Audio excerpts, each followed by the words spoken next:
बच्चों आज हम लोग linear equation in two variable start कर रहे हैं। Linear equation in two variable में मेनली टू टाइप के क्वेश्चन पूछे जाते हैं। एक तो आपको ग्राफ का क्वेश्चन पूछा जाएगा और दूसरा क्या रहेगा कि दो इक्वेशन आपको दे दिए रहेंगे linear equation in two variable के, और उसमें एक्स वाई का वैल्यू पूछा जाएगा और ये स्पेसिफिकली बोल देगा कि आप सब्स्टिट्यूट करके आप उसको वैल्यू निकालिए या एलिमिनेट करके निकालिए।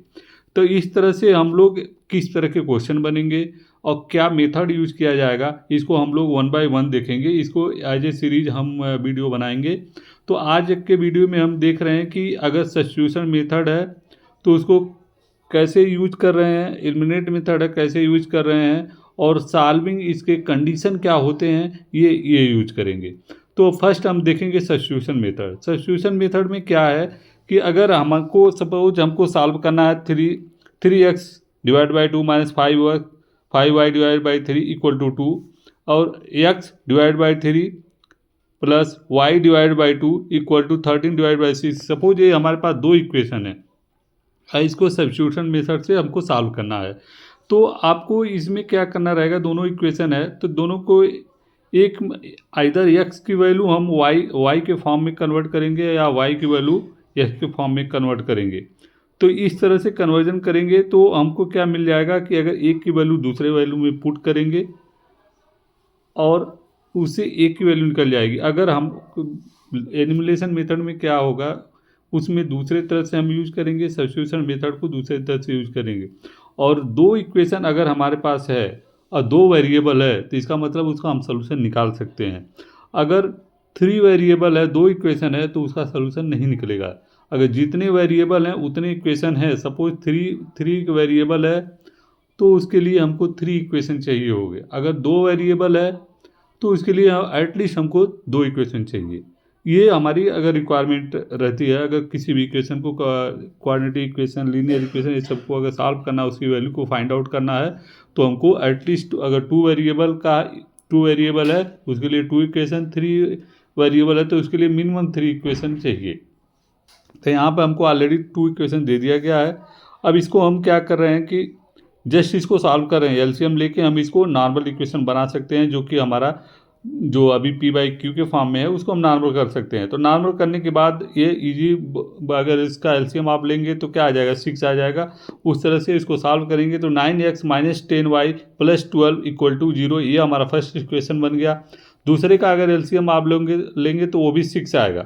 6 अगर एलसीएम आता है तो उसका भी 2x plus 3y minus 13 equal to 0। अब इसको भी सॉल्व करने के लिए अगर एलसीएम आपका यहाँ पे सपोज अगर यहाँ पे 6 आता है तो 2 3 जा 6, ये आ गया आपका 2 आ गया, और ऊपर में मल्टीप्लाई करेंगे 2x हो जाता है। अब ये डाउन से 2 3 जा 6, ये 3y हो जाएगा।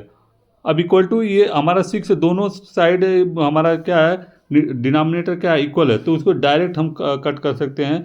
तो क्या क्या हो गया, 2x plus 3y equal to 13 हो गया।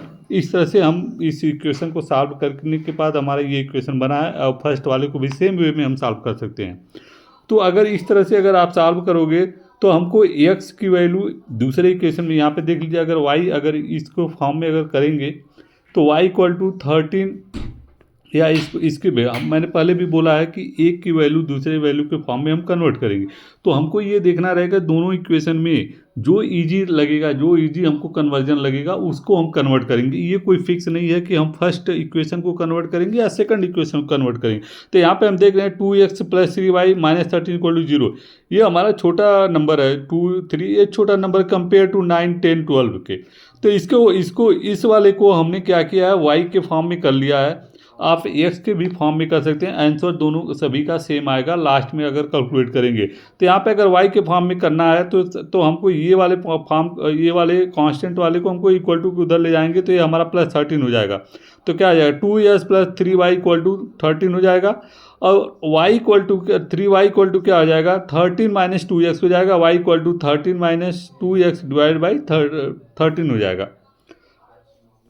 अगर आपको अगर थोड़ा कन्फ्यूजन हो रहा तो मैं यहाँ पे कर सकता हूँ, ये 2x plus 3y equal to 13। अब हमको y के फॉर्म में निकालना तो 3y 13 माइनस 2x, और y इक्वल टू क्या हो जाएगा 13 माइनस 2x डिवाइडेड बाई ये 3 हो जाएगा। तो यही हमने यहाँ पे किया है, y इक्वल टू ये फॉर्म में। अब इसकी हमको क्या करना है कि वैल्यू रख देंगे, सब्स्टिट्यूटिंग y इक्वल टू इतना इन इक्वेशन किस में करेंगे, फर्स्ट में कर देंगे। अगर फर्स्ट में करेंगे तो हमको सॉल्व करेंगे, तो सॉल्व करने के बाद जो भी हमको वैल्यू निकलेगी वो हमारी वैल्यू क्या निकलेगी, यहाँ पे y इक्वल टू क्या निकल रही है वैल्यू हमारी, ये हमारा आएगा 94 डिवाइड बाई 47, जो कि अगर कट करेंगे तो 2 आ जाएगी। तो यहाँ पे हमको y की वैल्यू क्या निकली, 2 निकली। y इक्वल टू अगर y की वैल्यू पुट करें तो हमको x की वैल्यू निकलेगी। तो x इक्वल टू हमको 2 निकल गया। अब x का वैल्यू आप किसी भी इक्वेशन में रख सकते हैं, आइदर फर्स्ट में रखिए सेकंड में रखिए, आंसर दोनों का सेम आएगा। तो x की वैल्यू हमने जो ये भी आप माइंड में रखिएगा कि क्वेश्चन को सॉल्व करने में ज़्यादा टाइम नहीं दीजिएगा, जहाँ पे इजी कैलकुलेशन हो सकता है उसको हम ट्राई करेंगे कि हमको इजी कम कैलकुलेशन करना लगे, तो ताकि हमारा जो टाइम होगा वो से कम लगेगा। तो इसके लिए हमने क्या किया देखेंगे कि अगर सेकंड वाला इक्वेशन में रखें तो कैलकुलेशन थोड़ा कम लगेगा, तो इसलिए अगर फर्स्ट वाले में रखेंगे उससे भी सेम आंसर आएगा। तो फर्स्ट हमारी प्रायोरिटी क्या रहेगी कि हम फाइंड आउट करेंगे कि किसमें हमारा इजी कैलकुलेशन होगा, उसमें हम वैल्यू को पुट करेंगे। तो इसमें अगर सेकंड वाले में रखेंगे s इक्वल टू 2, ईजिली हमको फाइंड आउट मिल जाएगा कि y की वैल्यू मिल जाएगी। तो y की वैल्यू यहाँ पे 3 आई है, तो यहाँ पे x की वैल्यू और y की वैल्यू इस तरह से आप निकाल सकते हैं। होप आप लोग सब्स्टिट्यूशन में से अंडरस्टैंड हो गए होंगे। प्लीज़ वीडियो को लाइक करिए, चैनल को सब्सक्राइब करिए और शेयर करिए। Thank you.